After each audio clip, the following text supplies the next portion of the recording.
Gloire à Dieu. Que Dieu vous bénisse, que la grâce de Dieu soit avec vous. Nous sommes dans notre plateforme de l'enseignement qui révèle aussi les secrets, qui donne les astuces pour la délivrance et le combat spirituel. Nous sommes dans ce thème qui est en série. Nous avons fait plusieurs vidéos. Le secret pour vaincre le mari et la femme spirituelle. Dans ce studio, nous allons toucher la dernière chose dans cette série des enseignements qui est les sources des provenances des maris et des femmes spirituelles, que nous appelons le mari et la femme de nuit. Et bien aimé, ce phénomène est partout. Les activités de ces esprits-là sont partout. Ils sont en multiforme. Et nous avons découvert beaucoup de choses étape par étape dans d'autres vidéos jusqu'à ce vidéo qui est la dernière vidéo. Je suis en cette plateforme avec l'évangéliste Salomon qui va nous aider à poser des questions et aussi les points saillants pendant cette exposition. Nous allons revoir les choses et rentrer dans la profondeur pour donner une bonne compréhension pour ceux qui sont à la quête de la délivrance et qui veulent faire un combat spirituel. Nous savons tous que ces esprits-là sont ténacieux et ils sont rebelles et qui ne partent pas facilement. Pourquoi? Parce que le corps d'un être humain, ils appellent ça les maisons. Le but, c'est d'entrer en relation avec les êtres humains afin de les souiller et causer encore d'autres dégâts dans toutes ses formes. Que Dieu vous bénisse, que la grâce de Dieu soit avec vous. Évangéliste Salomon, bonne arrivée ou bienvenue. Shalom Daddy, shalom à tout le monde, tous ceux qui nous suivent depuis longtemps à travers ces séries d'interviews, de vidéos.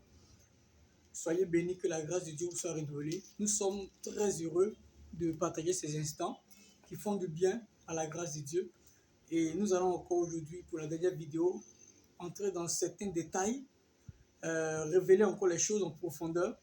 Et nous croyons que vous serez bénis. Suivez-nous jusqu'à la fin. D'accord, il y a des appels, des SMS qui sont venus par d'autres vidéos que des gens ont déjà vues, qu'ils ont appréciées. Je vous dis merci beaucoup. Nous faisons notre part et aussi, vous avez aussi fait votre part.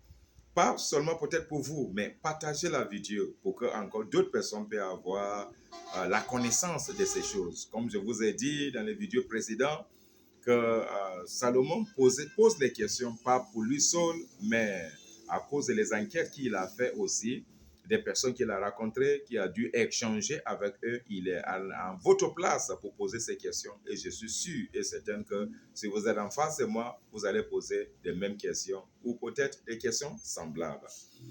En lisant la Bible, on vient de comprendre que la race humaine a commencé à être corrompue, et pervertie. La méchanceté commence à régner dans la race humaine lorsque l'homme arrive à un certain niveau dans sa vie, dans sa croissance et aussi dans son évolution. De Genèse chapitre 1, chapitre 2, chapitre 3, chapitre 4, chapitre 5. Mais dès que le chapitre 6, je ne sais pas, je peux dire le chapitre 6 peut être le 6e année ou bien peut-être le 60e année, 6 ans de l'homme, mais le temps n'est pas déterminé. C'est que nous savons, la Bible nous dit seulement que dans le 6e chapitre, c'est là que le problème de l'humanité a commencé, que la race humaine a été corrompue. Nous allons lire Genèse chapitre 6, le verset 1 à 3. La Bible nous dit, lorsque les hommes eurent commencé à se multiplier sur la face de la terre et que les filles les furent nées, les fils de Dieu virent que les filles des hommes étaient belles et ils en prirent pour femmes parmi toutes celles qu'il choisit. Alors l'Éternel dit, mon esprit ne restera pas toujours dans l'homme, car l'homme n'est que chair et ses jours seront de 120 ans. Voyez-vous, le chapitre 6, c'est ici que la corruption, la perversion et toutes d'autres choses a commencé. Les filles sont nées pour que les fils des hommes peuvent être en relation avec eux. Mais les fils de Dieu sont descendus, qui ont laissé leurs habitations pour venir choisir parmi ceux qu'ils voient belles. Et ils ont pris ces filles des hommes. Bien-aimés, aujourd'hui, nous pouvons dire simplement que nous sommes en compétition avec les esprits. C'est que nous cherchons, les esprits le cherchent aussi. C'est que nous voulons pour mariage, les esprits le veulent aussi. Mais maintenant, voici un point très important que on ne voit pas avec l'œil nu, Salomon. Quelqu'un, le monsieur Y, en train de chercher quelqu'un, peut-être pour femme, et il a tombé sur demoiselle X. La demoiselle X qu'il voit, il s'est dit, ah vraiment, elle n'a pas fiancé, elle n'a pas un homme dans sa vie. Oui. Mais en réalité, que la demoiselle qu'il a vue a un homme spirituel dans sa vie. Oui. Selon la nature, il n'y a pas quelque chose sur cette terre qui est vide. On peut voir une verre qui n'est pas remplie d'une substance. On se dit non, le verre est vide, il faut me servir à boire. Mais il ne sait pas que le verre est rempli de l'oxygène, de l'air. Voilà. Alors nous pouvons dire simplement que sur cette terre, il n'y a pas quelqu'un qui est seul, qui n'est pas occupé par quelque chose. Et nous sommes en lutte, nous sommes en palabre, nous sommes en guerre avec les esprits. La femme que je veux marier, cette femme-là est occupée par quelqu'un. L'homme que tu veux te marier, l'homme est occupé par quelqu'un aussi. Et que faire? C'est la guerre. Cherchons-nous à nous libérer et maintenant à mener une guerre pour se débarrasser de ces choses ou de ces entités afin que nous puissions entrer dans le mariage. Le mariage est un combat. Quand vous voyez quelqu'un qui rentre dans le foyer, qui vit dans le foyer, qui avance dans le foyer, c'est que cette personne a été délivrée des choses et a mené un combat réussi pour arriver où il est. Mais nous savons aussi qu'il y a des personnes qui ont combattu mais qui n'ont plus de force à continuer. Comme Israël, la terre Canaan a été donnée. Oui. Mais la Bible nous dit qu'ils n'ont pas pu conquérir certaines terres. Et il y a certains qui ont cohabité avec les ennemis. Il y a des personnes aujourd'hui qui sont mariées à une femme, à un homme, mais ils cohabitaient avec des esprits qui perturbent leur vie et qui veulent rendre leur vie l'enfer. Oh. Mais nous remercions le Seigneur, car le Seigneur est vaillant, le Seigneur est puissant. Et par le Seigneur, nous pouvons nous délivrer et nous libérer. Alléluia. Nous prenons maintenant les premières questions avant de toucher, voir maintenant 2 versets bibliques qui vont établir le fondement de notre enseignement, orientation et direction dans la justice en ce jour. Ok, nous partons pour la première question. Alors, la première question est la suivante. Quelle est la source de provenance de ces esprits? Une très belle question. Reprendre encore.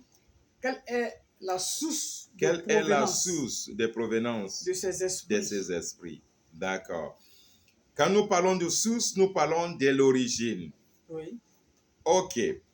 Les sources sont multiples. Je vais toucher certaines sources et puis maintenant, on va voir maintenant comment faire, comment élargir ces sources que je veux toucher. La première source que nous voyons dans mon répertoire ici est l'adoration. Dans les adorations, ces esprits s'impliquent dans les adorations parce qu'en fait, c'est eux-là que nous adorons. Chaque famille, chaque individu qui a mené une adoration quelque part, ou tes ancêtres ont amené une adoration quelque part, cela veut dire simplement que ces esprits s'impliquent, s'engagent à votre vie. C'est avec ces esprits-là que les ancêtres traitent ou les parents traitent. C'est avec ces esprits-là qu'ils adorent et qu'ils ont servi. Dans l'adoration, il y a les lois qui rédigent une adoration. Il y a des principes aussi à obéir. Et plupart de ces principes-là, quand on regarde, il y a les échanges, il y a des accords. Et alors, l'adoration nous amène à nous donner à ces esprits qui sont aujourd'hui à la base de certains interdits dans la vie de plusieurs personnes, qu'il y a des choses que certains ne peuvent pas faire, il y a des endroits qu'ils ne peuvent pas aller, et aussi il y a la destinée qu'ils ne peuvent pas réaliser, même étant chrétiens, tant qu'ils n'ont pas trouvé ou chercher la délivrance et amener un combat spirituel. La première, c'est dans les adorations. Ok. Et s'il n'y a pas de question, je vais avancer. Oui. D'accord. Alors, si je vais dire simplement, s'il y a l'adoration dans ma famille, là, tu dois savoir que les esprits des maris et femmes de nuit sont impliqués. Et alors, on peut maintenant élaborer un plan maintenant pour faire une repentance générale ou une repentance spécifiée selon ce qui se trouve dans ma famille. La deuxième chose, c'est la parole. À travers la parole de quelqu'un, ces esprits-là peuvent commencer maintenant à fonctionner. Jésus nous a dit que ton oui soit oui et ton non soit non. De ce qui vient de cela, c'est le mal, la malchance ou le malheur. Quand on dit oui à quelqu'un, on invite la personne chez nous. Un oui est synonyme d'un accord. Je suis d'accord. Et quand on donne notre parole, c'est comme ça. Imagine quelqu'un qui te voit et puis elle dit, Salomon, tu es mon mari. Et tu souris seulement, tu ne dis rien. Et le sourire veut dire oui. Bien sûr. Voilà. Et alors, à partir de ce moment, en parole, maintenant, il y a quelque chose qui est établi. Ou peut-être une monsieur voit une jeune fille qui dit non, ma femme. Et elle sourit aussi, elle dit mon mari. Ou elle ne dit pas en parole, mais en geste, en acte, on voit que vraiment c'est conformé à oui. Ou jusqu'à ce qu'elle reçoit le présent de la main de cet homme ou de cette femme. Parfois, les présents que nous recevons, on ne connaît pas l'intention de celui qui donne cela. Oui. Mais sais-tu, Salomon, qu'il y a beaucoup de personnes qui ont reçu les cadeaux comme ça, les dons comme ça, l'argent comme ça. Mais en fait, dans les pensées de l'autre personne, dans son intention, c'est la dot qu'il est en train de payer. Et de là maintenant vient d'autres problèmes. Et si tu ne veux pas, pourquoi tu as accepté ces dons? Tu as accepté ces présents. Et par ces présents, la personne peut avoir l'accès maintenant à la vie de la personne.